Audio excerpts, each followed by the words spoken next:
सिवाग high five series mains में अगर एक लाइन आंसर राइटिंग में जीएस की बात कर रहा हूँ, एक लाइन अगर डाल दी जाए, जैसे कि पिज़्ज़ा बेस पर बढ़िया सी टॉपिंग लगा दी जाए तो वही पिज़्ज़ा बहुत सुंदर हो जाता है, स्वादिष्ट हो जाता है। एक प्रश्न 2005 में आया मेंस में, आपके मत में अंग्रेज़ों ने भारत के आधुनिकीकरण के लिए कौन कौन से सकारात्मक कदम उठाए?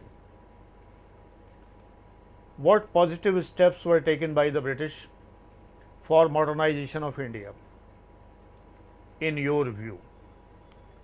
अब मान लो आप अगर ये लिखते हैं कि एक मैं देख रहा था वेबसाइट किसी कोचिंग की कि परोपकार की भावना से प्रेरित होकर अंग्रेज़ों ने ऐसे कदम उठाए, ये सब नहीं, गलत बात। एक जगह लिखा था अंग्रेज़ों ने कोई सकारात्मक कदम नहीं उठाए, अंग्रेज़ सदैव अपना भला करना चाहते थे, उन्होंने टेलीग्राफ लाइंस बिछाई, रेलवे बिछाई, तो इसलिए, और मिल मालिकों के हित में उन्होंने जो काम किया, समाचार पत्रों का विकास किया, फलाना किया, तो इसलिए किया कि उनकी आवश्यकता थी। दोनों ही आंसर गलत हैं। ऐसे ही आपको आंसर लिखे मिलेंगे। आपको एक लाइन डालनी है और ऑब्जेक्टिवली ये लिखना है कि अंग्रेज़ों ने क्या किया फॉर डेवलपमेंट। बहुत बड़ा विषय है, और ये जब क्वेश्चन आया था तो ये 15 नंबर का क्वेश्चन था मेरे ख्याल से, मैं देखता हूँ 30 नंबर का क्वेश्चन है, बड़ा क्वेश्चन था। पहले तो बड़े बड़े क्वेश्चन आया करते थे, यानी आप लिख सकते थे बड़े आराम से।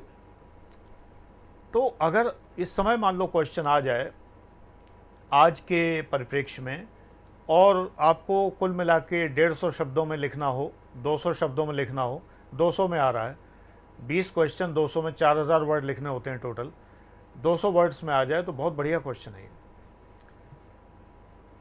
2-4 लाइनें लिखने के बाद आप वो सब काम लिख दीजिए जो अंग्रेज़ों ने किए थे, चाहे रेलवे लाइन बिछाना हो, चाहे टेलीग्राफ लाइनें बिछाना हो, चाहे प्रेस का विकास हो और कुछ नियंत्रण हो, या जो भी अंग्रेज़ों ने किए डेवलपमेंट के काम। आपके मत में अंग्रेज़ों ने भारत के आधुनिकीकरण के लिए सकारात्मक कदम उठाए। अब आप सकारात्मक वर्ड को पकड़ के 1-2 लाइनें ज़रूर लिख दीजिए।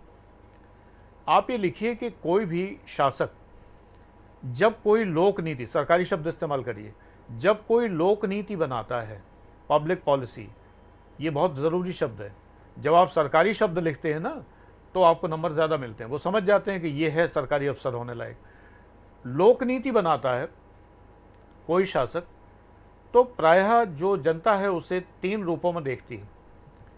कुछ लोग ऐसे होते हैं थोड़े से जिन्हें वो लोक नीति प्रभावित नहीं करती, कुछ लोग ऐसे होते हैं जो उसकी प्रशंसा करते हैं, और कुछ लोग जो उसकी आलोचना करते हैं।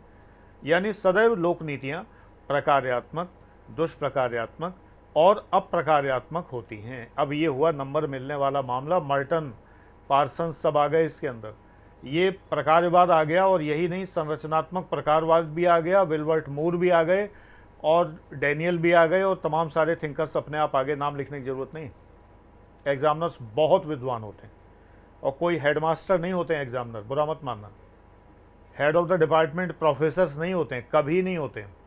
ये बहुत विद्वान रिटायर्ड आईएएस ऑफिसर्स होते हैं, वर्किंग वालों को नहीं दिया जाता। तो इसलिए जो है, आप यहाँ पर जब ये लिखेंगे तब आपको अंक मिलेंगे। प्रकार्यात्मक यानी कि जनता के लाभ के लिए, दुष्प्रकार्यात्मक यानी जनता की हानि के लिए। जैसे कि आदिवासियों की जंगल कटाई, आदिवासियों की जो खेती प्रणाली थी, झूम खेती के खिलाफ अंग्रेज़ों ने कानून बनाया, तो आदिवासियों की दृष्टि से वो खराब काम था, दुष्प्रकार्यात्मक था, डिसफंक्शनल, DYS, डिसफंक्शनल। लेकिन वो एक लॉन्ग रन में जो देखा जाना था तो वो फंक्शनल था, क्योंकि झूम खेती से खेती की उर्वरा शक्ति समाप्त होती है, ख़त्म होती है, ख़राब होती है। लेकिन बहुत सारे लोग जो आदिवासी नहीं हैं उनके लिए वो अप्रकार्यात्मक है, नॉन फंक्शनल है। जब आप ये 2-3 लाइनें लिखेंगे तो आपको ऐसे नंबर मिलेंगे, वो समझ जाएंगे ये भविष्य का कलेक्टर है। ये अंतर होता है मेरे आंसर राइटिंग में जो मैं लिखाता हूँ, जिसके लिए मैंने छोटा सा बैच बनाया, बहुत सस्ता बैच बनाया, जिसके अंदर कोई सिखा नहीं सकता आपको इतना प्री और मेंस और इंटरव्यू और कॉम्प्रिहेंशन और शब्द ज्ञान और वोकेबुलरी और हिंदी इंग्लिश, ऐसे everything mains answer writing GS4, जो कि मेरा एडवांस फाउंडेशन बैच है जो अभी भी मात्र 31,000 का है। ये बैच 99,000 से कम का नहीं होना चाहिए। अभी भी 31,000 का है, आप इसको ले सकते हैं। आपको वो मिलेगा जो कोई दे नहीं सकता। सफल और असफल में फ़र्क है और रहेगा। क्या फ़ायदा कि आप 4-5 साल बाद आपको समझ में आए, तब तक मेरे यहाँ एडमिशन्स भी नहीं हो रहे हों, तभी आपको समझ में आए। इसलिए ये आपको निर्णय जल्दी लेना चाहिए। Thank you.